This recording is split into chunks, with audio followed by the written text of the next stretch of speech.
dia, turma, tudo bem? Espero que sim, espero que vocês estejam bem.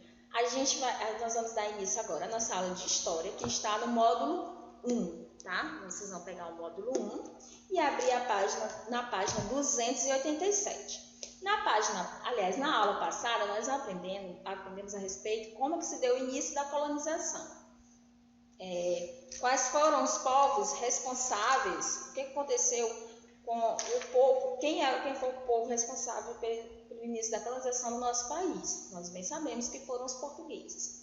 Na página 287, nós temos como que se deu a organização, a administração da colônia. Tá?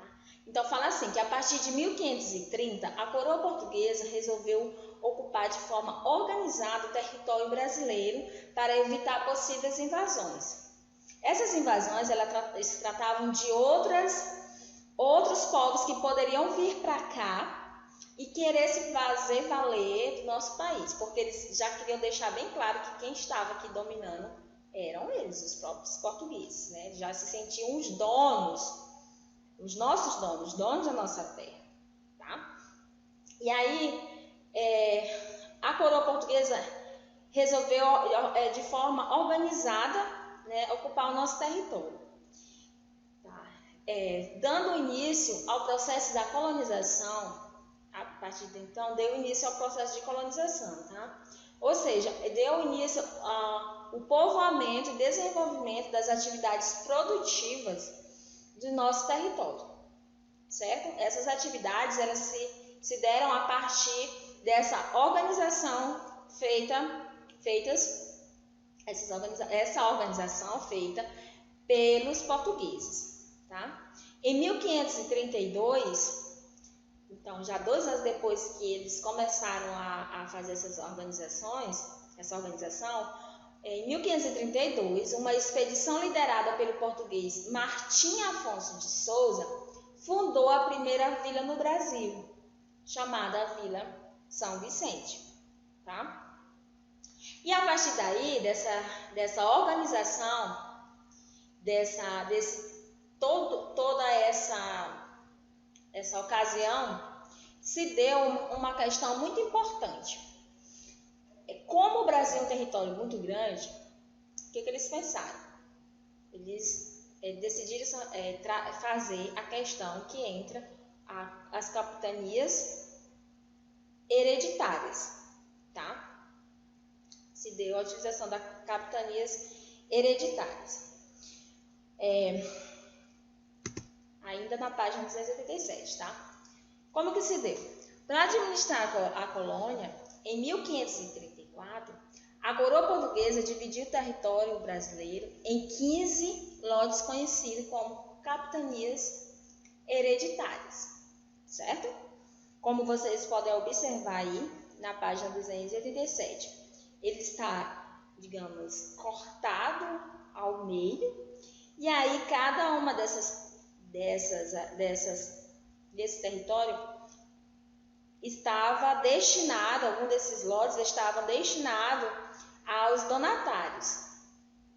Tá? Esses donatários, em sua maioria, eram os comerciantes ou nobres portugueses. Depois da divisão dessas terras em 15, tá? Nós temos bem acima, está todo discorrido. Bem acima nós temos, eu vou botar aqui na seta, que é para a gente enxergar melhor, tá? Nós temos a Companhia de Barros. Mais abaixo nós temos Francisco Barreto, e aí vai descendo as demais, até chegar nas demais, tá certo? Então, esses lotes, eles foram cedidos, como eu falei, e os donos deles eram os donatários, eram chamados de donatários, que eram os portugueses, eram comerciantes e os nobres portugueses, certo? Uma das primeiras atividades foi a produção de açúcar, por meio da instalação dos engenhos nas regiões litorâneas. Tá? Eles dividiam para que a parte de economia, de desenvolvimento, de povoamento acontecesse. Esses donatários eles eram responsáveis por essas atividades, por esse povoamento, por esse crescimento econômico a partir de então, certo? Nesse mapa está bem discorrido para vocês. Então, o mapa, que representa a divisão do território brasileiro, a capitanias hereditária, foi produzido por Luiz Teixeira no século XVI, certo? Mais à frente, na página 285, vai nos explicar, vai nos trazer, vai nos tratar a respeito da parte dessa organização, dá-se a necessidade de um governo geral. Foi dividido em lotes, 15 lotes, cada lote pertencia, como eu falei, a um nobre, tá? Pertencia a um nobre ou a algum rico comerciante português. E aí houve a criação do governo geral. O que foi esse governo geral? Muitos problemas com as capitanias, elas prejudicaram o sucesso da colônia. Alguns donatários não fizeram investimentos necessários e assim várias capitanias não foram ocupadas. Além disso, muitos indígenas resistiram às ocupações, lutando em defesa de suas terras. Tinha toda essa questão, eles não conseguiram os investimentos necessários e ainda havia resistência indígena, o que também não estava errado, porque eles eram os donos, e aí esse donatário chegava e queria povoar, queria exercer atividade agrícola ali naquele local para crescer, né, tanto em número de pessoas, em habitação, como também economicamente. Mas ali já existia algum povo indígena inserido naquele local, e aí eles resistiam bravamente em defesa das suas terras para que essa ocupação não acontecesse.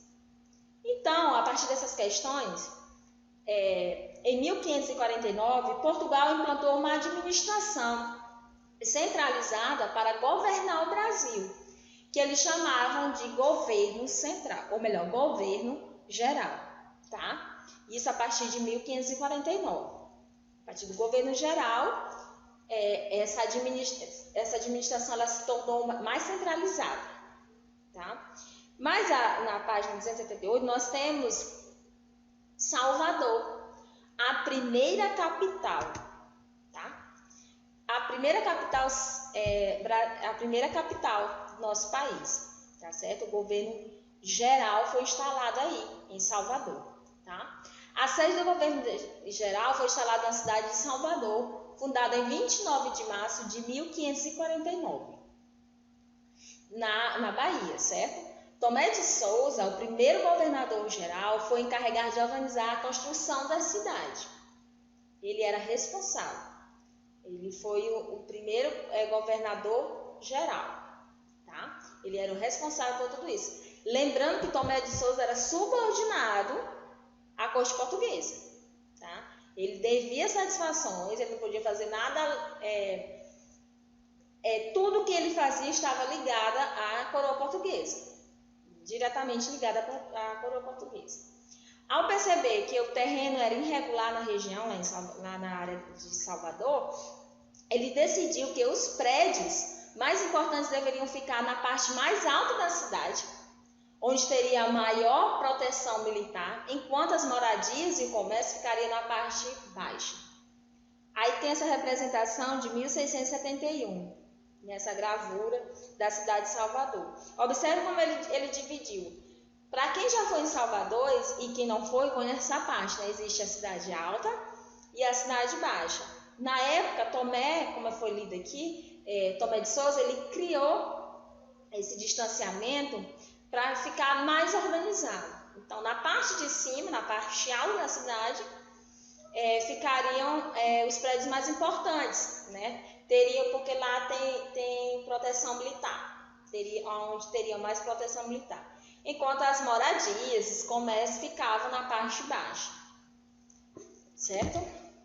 Mas a seguir, nós temos a atividade correspondente à aula de hoje, tá? Vocês vão fazer a atividade que está na página 289, certo? Bons estudos e fiquem bem.